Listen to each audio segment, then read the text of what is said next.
পায় উন্মাদের মতো কথাবার্তা। এক বিয়ে কম তাকুয়া, দুই বিয়ে ডবল তাকুয়া, তিন বিয়ে তিন তাকুয়া কোথাতে পাইছে রে? আত্মসম্মান রক্ষার জন্য, নিজের গায়রত বাঁচানোর জন্য, নিজের গুনাহ থেকে হেফাজতের জন্য আপনি বিয়ে শাদীকে একবারে তামাশার পর্যায়ে নিয়ে গেছেন। ইসলাম কোনো ফাজলামির বিধান নয়, এমন ভাবে উপস্থাপন করা যাবে না। এত বাজার দেওয়ার কি আছে? এত বাজার দেওয়ার কি আছে? আপনার প্রয়োজন হয়েছে আপনি নিজে নিজে বিয়ে করে আপনার মতো করে আপনি থেকে দেন। এটাকে বাজার দিয়েছেন কি? ইনসাফ নাই, আদালত নাই। প্রথম স্ত্রীর সাথে আপনার নিজেই ইনসাফ করতে পারেন, আরেকটা ঘরের মধ্যে নিয়ে আসতেছেন। আপনার একজন স্ত্রী আছেন, থাকা অবস্থাতে আপনি আবার কি দুশ্চরিত্র হচ্ছেন যে যেই কারণে আপনাকে আবার বিয়ে করতে হচ্ছে? মানে আপনার এই চরিত্রের লেভেলটা কি? আপনার এই চরিত্রের লেভেলটা কি? আপনি এই মাত্রাটা দ্বারা কি বুঝাতে চাচ্ছেন? চরিত্র রক্ষার জন্য বিয়ে করা কি ইসলামী আকীদার সাথে যায়? বর্তমান বাংলাদেশে দ্বিতীয় বিয়ে নিয়ে অনেক কথা হচ্ছে, দয়া করে এ বিষয়ে কিছু কথা বলবেন।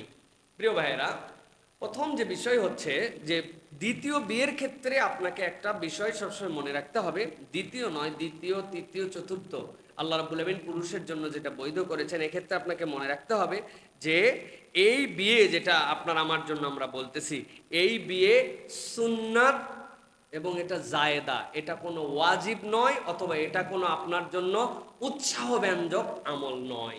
এটা আপনার প্রাইম টাস্কে মনে রাখতে হবে। দুই নম্বর কথা, চরিত্র রক্ষার জন্য দ্বিতীয় বিয়ে, এই টার্ম, এই কথাটাই হচ্ছে ইসলামের সাথে একটা সাংঘর্ষিক কথা এবং ইসলামকে উপহাসের পাত্র বানানোর কথা। বলবেন কিভাবে? আল্লাহ রাব্বুল আলামিন রাসূলুল্লাহ সাল্লাল্লাহু আলাইহি ওয়াসাল্লামকে যে বিধান দিয়েছেন, বিয়ে করো, বিয়ে যদি করতে না পারো ধৈর্য ধরো, ধৈর্য ধরার ক্ষেত্রে আল্লাহ রাব্বুল আলামিন বিধান দিয়েছেন তুমি হচ্ছে তাহলে রোজা রাখো। তাহলে বিবাহ বহির্ভূত অবস্থাতেই কোনো ব্যক্তির চরিত্র হেফাজতের জন্য আল্লাহ রাব্বুল আলামিন এই বিধান দিয়েছেন। আর আপনার একজন স্ত্রী আছেন, থাকা অবস্থাতে আপনি আবার কি দুশ্চরিত্র হচ্ছেন যে যেই কারণে আপনাকে আবার বিয়ে করতে হচ্ছে? মানে আপনার এই চরিত্রের লেভেলটা কি? আপনার এই চরিত্রের লেভেলটা কি? আপনি এই মাত্রাটা দ্বারা কি বুঝাতে চাচ্ছেন? তিন নম্বর কথা যেটা, সেটা হচ্ছে আল্লাহ রাব্বুল আমিন কোরআনুল কারীমের মধ্যে খুব সূক্ষ্ম টার্ম ব্যবহার করেছেন, খুব ভয়ঙ্কর কথা। আল্লাহ বলছেন ফানকিহু মা তাবা লাকুম মিনান নিসাই মাসনা ওয়া সুলাসা ওয়া রুবা ফাইন খিফতুম আল্লা তা'দিলু ফাওয়াহিদাতুম। আল্লাহ রাব্বুল আমিন বলছেন ফাওয়াহিদাহ, আল্লাহ বলছেন তোমার জন্য বৈধতা দিলাম 2, 3, 4, কিন্তু আমি বললাম তুমি যদি আদালত কায়েম করতে না পারো তাহলে একের উপরেই তোমার থাকতে হবে। তাহলে তিনের জায়েজের পরে হুকুম একের উপরে। মুহাদ্দিসিনে কেরাম, মুফাসসিরিনে কেরাম এটার ব্যাখ্যা করেছেন। তারা বলেছেন যে এই যে আদালত, এই যে ইনসাফ, এটা কিসের উপরে হবে? তিনটা জিনিসের উপরে হবে। এক নম্বর হচ্ছে ভরণ পোষণ, সময়, ভালোবাসার সমতা, ন্যায় বিচার। আপনি যদি এইগুলি ব্যালেন্স করতে না পারেন তাহলে আপনার জন্য এই বিয়ে করা হারাম হয়ে যাবে। এখন আমরা দেখতে পাই উন্মাদের মতো কথাবার্তা। এক বিয়ে কম তাকুয়া, দুই বিয়ে ডবল তাকুয়া, তিন বিয়ে তিন তাকুয়া কোথাতে পাইছেন? এটা ইসলামের বিধান নিয়ে কথা বলার সময় আপনাকে হুঁশ জ্ঞান করে কথা বলতে হবে। হ্যাঁ, ইসলামের দ্বিতীয় বিয়ে বৈধ, এইটা নিয়ে যদি কেউ কথা বলে তাহলে তার ঈমান চলে যাবে। আল্লাহ যা হালাল করেছেন আপনি হারাম করতে পারবেন না, কিন্তু আল্লাহ যেভাবে বলেছেন আপনাকে তার উপরে অবস্থান থাকতে হবে। আপনি এটাকে তামাশাও বানাতে পারবেন না, ফাজলামি বানাতে পারবেন না।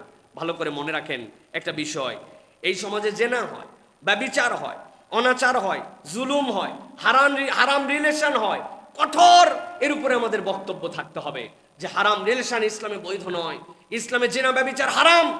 এক শ্রেণী দেখবেন এইটা নিয়ে কোনো কথা বলবে না, এইটা নিয়ে তাদের কোনো আপত্তি নাই, কিন্তু দ্বিতীয় বিয়েতেই তাদের কেবল গায়ে লাগে, ইসলামকে তাদের খুব বেশি এই জায়গায় অপছন্দ না হয়। এরাও যেরকম ইসলামের বিধানের ব্যাপারে বাড়াবাড়ি করছে, আবার আল্লাহ যেটা জায়েজ রাখছেন ওইটাকে আপনি ওয়াজিব বানাইছেন, ওইটাকে আপনি একদম নবী রাসূলের আমল দিয়ে মানুষ সকলকে করতে এরকম উৎসাহ দিচ্ছেন। কারণ নাই, কিছু নাই, ইনসাফ নাই, আদালত নাই। প্রথম স্ত্রীর সাথে আপনার নিজেই ইনসাফ করতে পারেন, আরেকটা ঘরের মধ্যে নিয়ে আসতেছেন। এই তামাশার নাম ইসলাম নয়। আল্লাহ রাব্বুল আমিন আমাদেরকে বোঝার তৌফিক দান করুন। জায়েজকে জায়েজ পর্যন্ত রাখতে হবে, ইসলামের বিধান আপনাকে বুঝতে হবে। অনেকদিন আগে আমি একটা কথা বলেছিলাম, অনেকে এই কথা নিতে পারেন নাই। জেনা ব্যভিচার সমাজে ছড়ায় পড়ছে, বিভিন্ন ধরনের অন্যায় অনাচার। কি জন্য? এর অন্যতম একটা কারণ, মেয়েরা বাজে পোশাক পরে চলাফেরা করে, লাজ লজ্জা নাই, কিচ্ছু নাই। এই পোশাকের কারণে অনেক সময় ধর্ষণ হয়, তাই না? ঠিক ঠিক আজারা বলেন না, অনেক কথা এর সাথে আছে।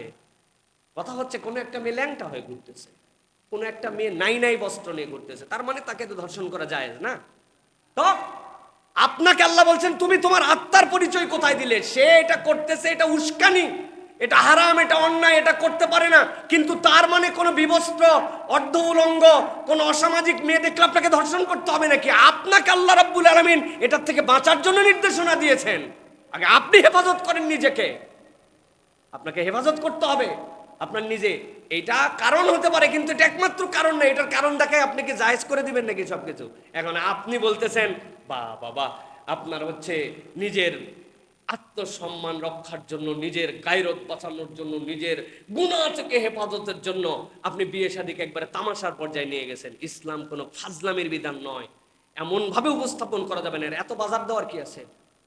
এত বাজার দেওয়ার কি আছে? আপনার প্রয়োজন হয়েছে আপনি নিজে নিজে বিয়ে করে আপনার মতো করে আপনি থেকে দেন, এটাকে বাজার দিয়েছেন কি জন্য?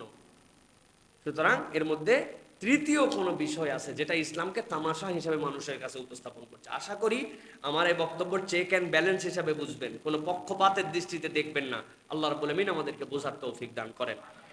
সর্বশেষ যেটা কথা, যার যার ব্যক্তিগত বিষয় তার কাছে জিজ্ঞাসা করে নিতে হবে তিনি কেন করছেন, কি তার সমস্যা ছিল। এটাকে নিয়ে ট্রল করা, তামাশা করা, আইটেম বানানো, এটাও ভালো কিছু নয়। বাস আমাদের হাতে কত সময় যে আমাদের মতো এরকম জায়গাতে এই প্রশ্নের উত্তর দিতে হচ্ছে। আল্লাহ রাব্বুল আমিন আমাদেরকে বোঝার তৌফিক দান করেন।